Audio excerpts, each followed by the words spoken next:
Hello student. जैसा कि बच्चों के मन में बड़ी समस्या रहती है कि आखिर में बोर्ड एग्ज़ाम की तैयारी कैसे करें। बोर्ड एग्ज़ाम की तैयारी के साथ साथ हम कम समय में क्या मैटर लिखें, मुझे अधिक से अधिक अंक प्राप्त हो। ये समस्या सभी छात्रों के मन में बनी रहती है। तो जैसा कि हम आपको सलाह देंगे कि आपके पास पर्याप्त समय है, अधिक से अधिक यदि हो सके तो आप उनको पढ़ करके लिखने का प्रयास करें। पढ़ करके आधे घंटे पढ़ें, उन्हें 5 मिनट में लिखने का प्रयास करें कि हम 5 मिनट में लिख रहे हैं और कहाँ कहाँ त्रुटि कर रहे हैं, उनमें हमें क्या करना है, कुछ शब्द जोड़ने हैं, उनको हम जोड़ें। और यदि हम मैथ के स्टूडेंट हैं तो सबसे पहले ध्यान दें, कुछ प्रश्न आसान हैं, अगर उनको बड़ी आसानी से आ जा रहे हैं तो उनको छोड़ें।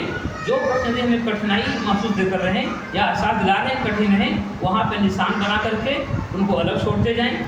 लेकिन हाँ, उनको कम से कम एक बार देख के, एक बार उनको बिना देखे, ये प्रक्रिया आप कम से कम 2 से 3 बार करते रहें तो मैथ जो है धीरे धीरे आपके अंदर से मैथ का डर समाप्त हो जाएगा। उसके बाद रह जाती है लिटरेचर, जैसे कि हिंदी हो जाए, संस्कृत हो जाए। बच्चों के मन में ये प्रश्न आता है कि आखिर हम नोट्स में क्या लिखें, 100 शब्दों में, 150 शब्दों में क्या लिखें। जैसे कि हम बात करें कक्षा 10 और 12 में बहुत से ऐसे छात्र हैं जिनमें समस्या बनी रहती है कि आखिर में हम हाई स्कूल में एप्लीकेशन हो या लेटर हो, बच्चों के साथ ये समस्या है कि उसमें हम क्या कंटेंट भरें। इसकी बहुत बड़ी समस्या रहती है, क्योंकि वर्तमान समय में जो भी छात्र हैं वो क्या कर रहे हैं कि वो इंग्लिश मीनिंग के प्रति उनका ध्यान या उनका आकर्षण नहीं है। और दूसरी बात, कक्षा 12 में बात करें, उनको आर्टिकल की समस्या दिन रात सता रही है कि हम आर्टिकल 150 शब्दों में क्या लिखें। जैसा कि हम आपको आर्टिकल से संबंधित अलग से वीडियो देंगे, लेकिन मैं आपसे कहना चाहूँगा कि सबसे पहले इस बात पर ध्यान दें कि अगर कक्षा 12 की हम आर्टिकल की बात कर रहे हो तो उसमें आर्टिकल में आपको यह पहले ढूंढना होगा कि आखिर में इसमें कंटेंट क्या होता है। तो सबसे पहले आर्टिकल जो लिखना हम प्रारंभ करें तो ध्यान दें कि उसमें हमारा 3 पैराग्राफ होना चाहिए और पहले पैराग्राफ में केवल इंट्रोडक्शन होना चाहिए। दूसरे पैराग्राफ में आपका मेन बॉडी होना चाहिए। मेन बॉडी का होता है उसका मुख्य भाग क्या है, और तीसरे में आपका कंक्लूजन अर्थात निष्कर्ष। अब हम तीनों में बात करेंगे कि आखिर में होता क्या है। तो नंबर 1 हम बात करें इंट्रोडक्शन में। इंट्रोडक्शन में बच्चा होता है कि ये सब क्या लिखें। ये समस्या मेरे साथ ऑफलाइन क्लास में बार बार देखने को मिली है कि सर मैं उसमें क्या लिखूं। वो प्रश्न इसलिए कहता है क्योंकि वह इंग्लिश के मीनिंग पे फोकस नहीं कर रहा।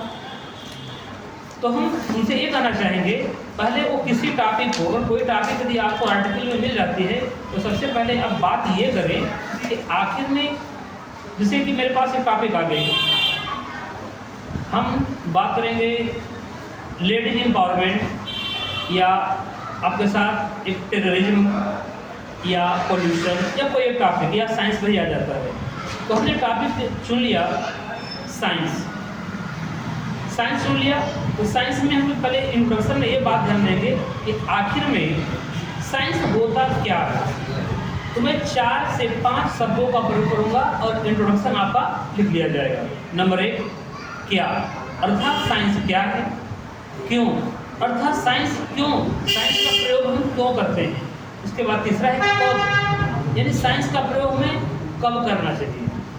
नेक्स्ट कैसे, साइंस का प्रयोग मुझे कैसे, किस तरीके से करना चाहिए। कहाँ, साइंस का प्रयोग कहाँ करना चाहिए, किस लिए, अर्थात साइंस का प्रयोग हमें किस लिए करना चाहिए।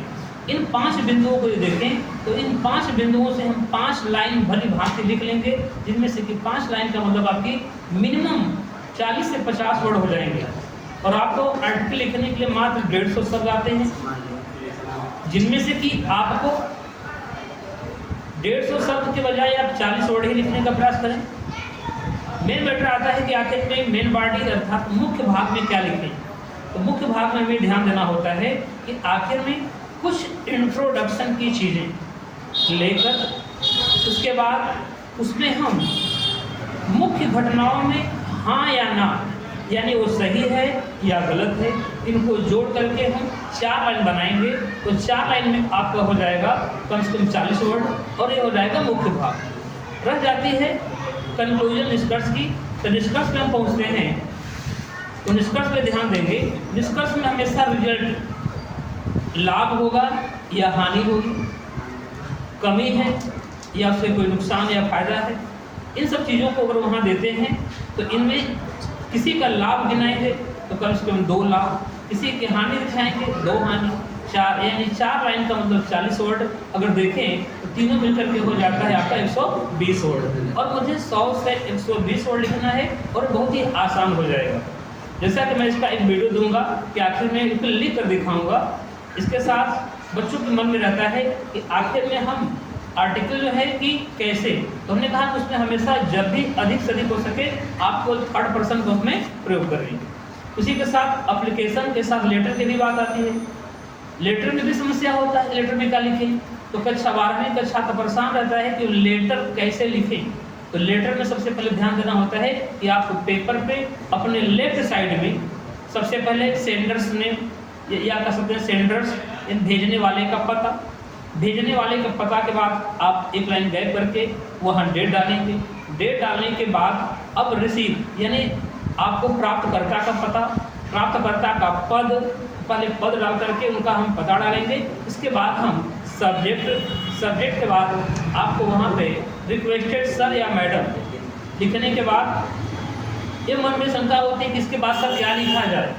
तो किसी टॉपिक पे लिखने से पहले आप 4 चीज़ों का ध्यान देंगे। नंबर 1, हम इस बात का ध्यान देंगे आखिर में लेटर हम किस मैटर पर लिख रहे हैं उस पर डिपेंड करता है। जैसे लेटर लिखना है फीस माफ़ी के लिए, फीस माफ़ी के लिए फीस माफ़ क्यों करना चाहते हैं, कम से कम 4 मैटर दीजिए। नंबर 1, हम बहुत ही गरीब हैं, मेरे पिताजी क्या हैं, बेरोजगार हैं, मेरी माता हमेशा बीमार रहती है, मेरी बहन शादी के योग्य हो गई है, मेरा छोटा भाई है जो कि अभी पढ़ रहा है। इतनी समस्याएं गिनाने के बाद आप एप्लीकेशन या लेटर उसमें आप ऐड कर सकते हैं। ऐड करने के बाद नीचे लिख देंगे थैंकिंग यू, योर सिंसियरली और अपना नाम, और ये आपका बन जाएगा लेटर। इन सब के लिए भी मैं आपको एक वीडियो दूंगा।